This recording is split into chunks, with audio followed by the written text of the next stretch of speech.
Artificial intelligence has quickly worked its way into business, industry, and our own daily lives. It can see patterns we can't, and can help us spit out emails, essays, and even full-length books with abandon. But in the rush to get answers about everything, are we bypassing a true understanding of anything? Hi, I'm Steve Foskett from the Marketing Communications Division at Worcester Polytechnic Institute, that's WPI. This podcast brings you news and expertise from our classrooms and labs. Rich Lopez, Assistant Professor of Psychology and Neuroscience at WPI, is our guest on today's episode, and he isn't here to tell you to cancel your ChatGPT account or unplug your Alexa. In a recent essay he penned for the Templeton Foundation, Lopez, a social neuroscientist who focuses his research on emotions and mental health, made the case that we should approach AI as cautious adopters, while at the same time adding more enriching human interaction to our lives. Today, we're going to talk about why he thinks key components of what makes us human are too important to be left to a large language model. Thank you for joining us today, Rich. It's great to have you on the podcast. Very glad to be here. Thank you, Steve. What essential human needs are we in danger of bypassing when we use AI tools? As human beings, when we process anything, when we're thinking about something, reflecting on something, or even interacting with another human being, we need time to process and to unpack what's happening. And that pace of how we engage with information or even interact with someone, that pace has to be honored because it's how we evolved as a species and how our brains function, of just taking a beat, taking some time. And sometimes we need a lot of time. Sometimes we need hours or days to really properly reflect on something, or if we're learning new material, we can't accelerate that process because it is just not consistent with how we have evolved cognitively. And even though ChatGPT and other tools like it are really stunning in their speed, of how quickly they can present information and how we can further interact with it and have a whole series of queries and interactions with AI tools, it's not consistent with how we're wired psychologically to really digest and chew on information. One of the main selling points is the speed, but that's also one of the main drawbacks. Yes. For us as humans. Yes, I agree. And I think just knowing that and going into a chat session with ChatGPT or Gemini or whatever tool you're using, knowing that about us and knowing that that's how we're wired as humans, I think can really help us, even as we interact with something that can turn around information so quickly and faster than our brains could ever process it. Now, there are two things that you talk about in the essay that I thought were really interesting and may resonate with a lot of people. The liking gap and the pleasure of finding things out. Can you talk a little bit about where those two concepts come from and why they're relevant in the context of AI? Well, the late famous physicist Richard Feynman would share in various interviews, and I'm thinking one interview in particular, just the process of discovery and coming to know about something, and not just know that something's true, but knowing how it works, how it functions in relation to other things. And he used the phrase, the pleasure of finding things out. And that's kind of similar to what I was speaking about earlier with respect to the process by which we come to grapple with things in the world and learn new information, integrate that new information.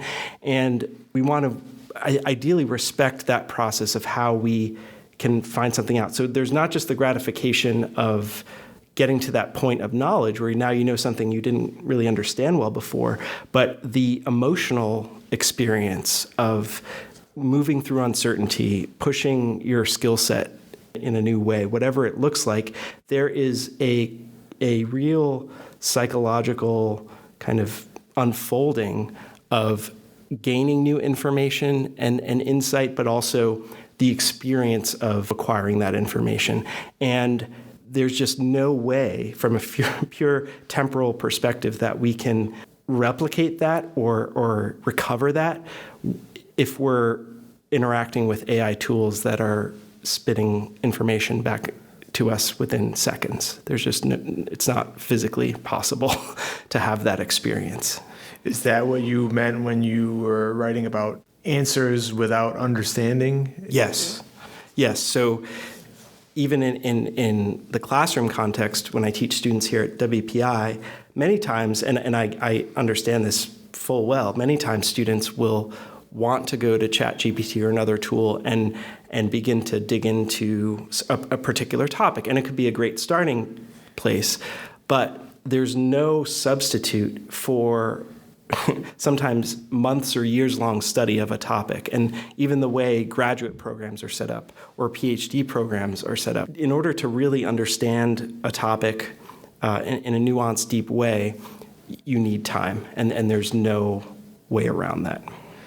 You need time, and you need things to be awkward. You need failure. You need confusion. Yes. Talk a little bit about why it might be a hard sell to somebody to say, well, why would I want to go through all that? Yes, and I think that ties in with another human need, that the way that we grow as human beings is we have to face challenges in order to become more resilient and to grow beyond what we were before.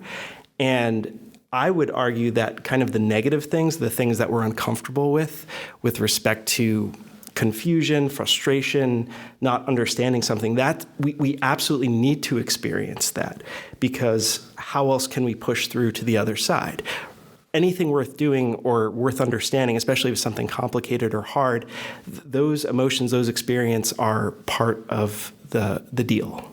And with AI, if we're just trying to get an information dump, the knowledge isn't going to be gained, and then we're not going to grow in ways that we arguably need to grow, or grow in ways that are most beneficial to us. Because if anyone looks back on their life, if you've lived any number of years, I mean, yeah, in the moment, if we're going through a struggle or we're trying to understand something, it's not pleasant, but that wasn't the end point.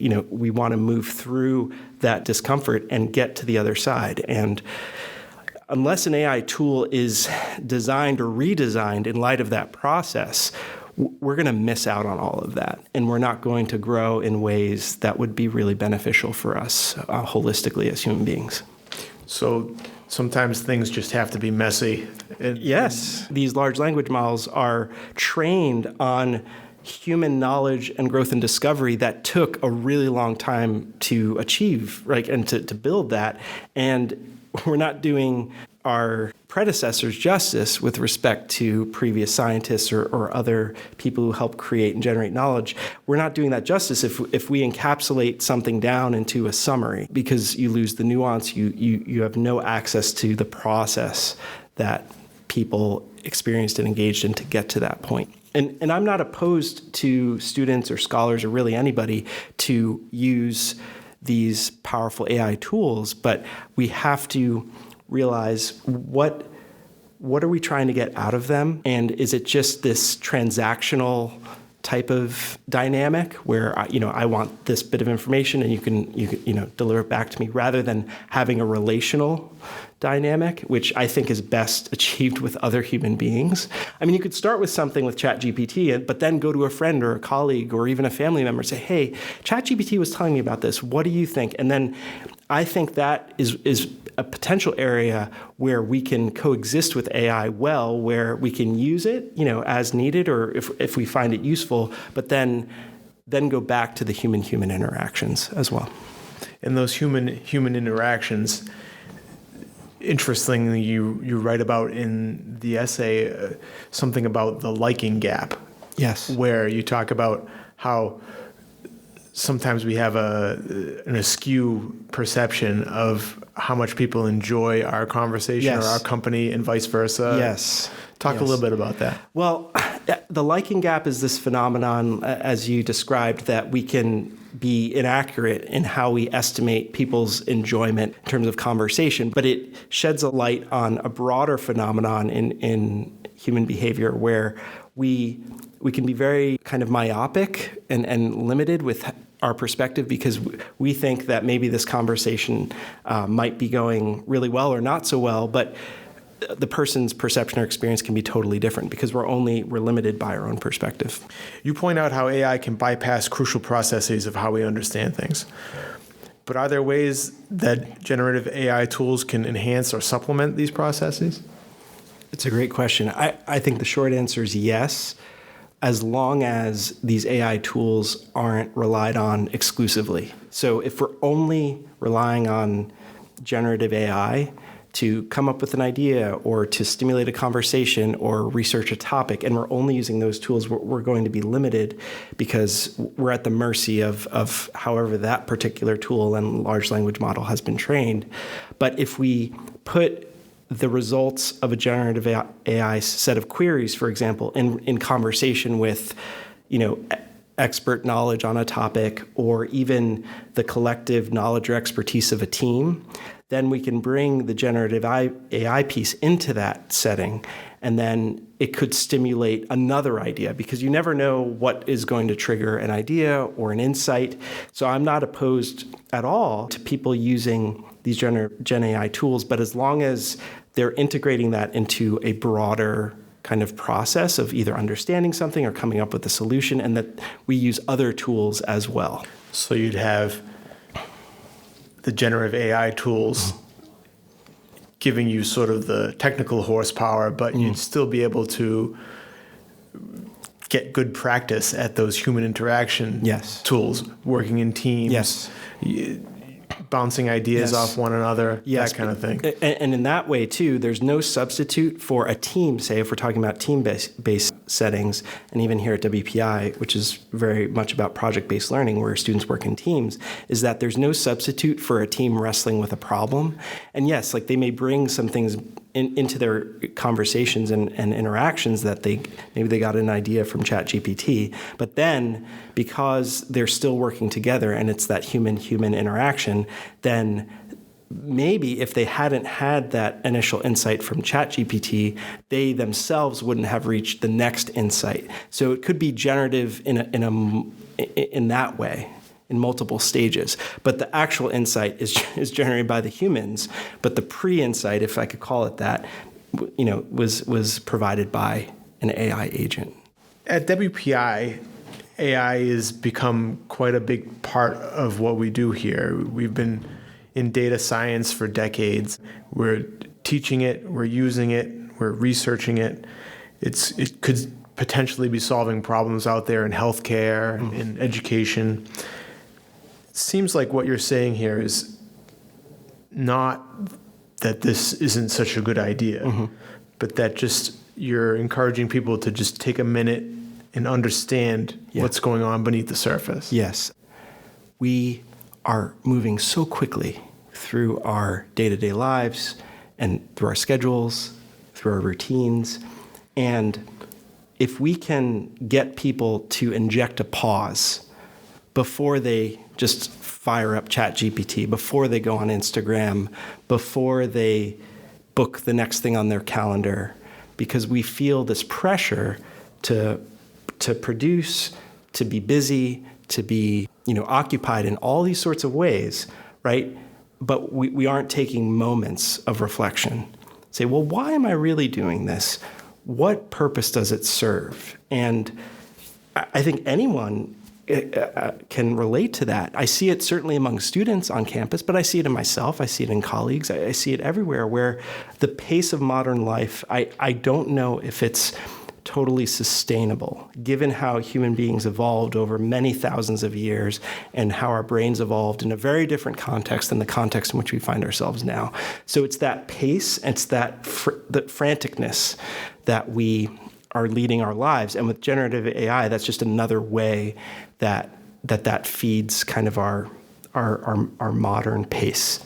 And it seems like you talked a little bit about the notion of time, where we don't have enough time, things are so busy, but yet we spend so much time with these AI chatbots on Instagram, on TikTok. Right.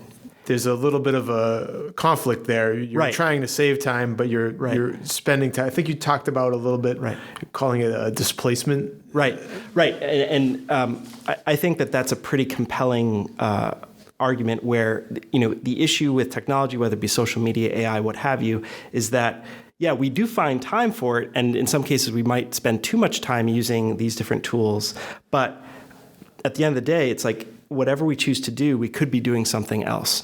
And that's another part of the article that I spoke to this where it's important to remember that as human beings, we have to remember the things that really nourish us and really promote our well-being. And what those things look like are usually face-to-face interactions and human connection. And then also being outside, not being indoors and with technology for untold hours. And also, again, just self-reflection and being able to be a reflective person consistently in how we approach our life, the values we have, the goals we have, and making sure we create space where we're not doing anything, whether it be work or using technology, and we just have time for ourselves to be with our own thoughts because so many things are competing for our attention and our time. What about AI do you feel holds promise? And what about AI are you most fearful of?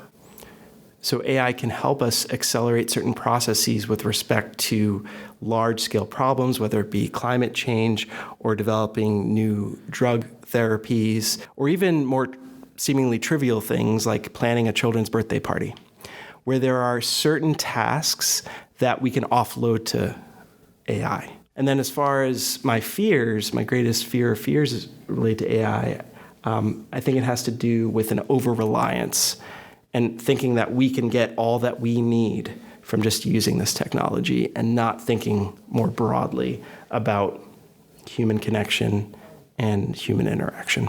Those are muscles that need to be exercised on a regular basis. Yes, with fellow human beings. Rich Lopez is an assistant professor of psychology and neuroscience at WPI. Thank you so much for sharing your perspective with us today. You're welcome. I really enjoyed this conversation. You can check out the latest WPI news on Spotify, Apple Podcasts, and YouTube podcasts. You can also ask Alexa to open WPI. Thanks for listening.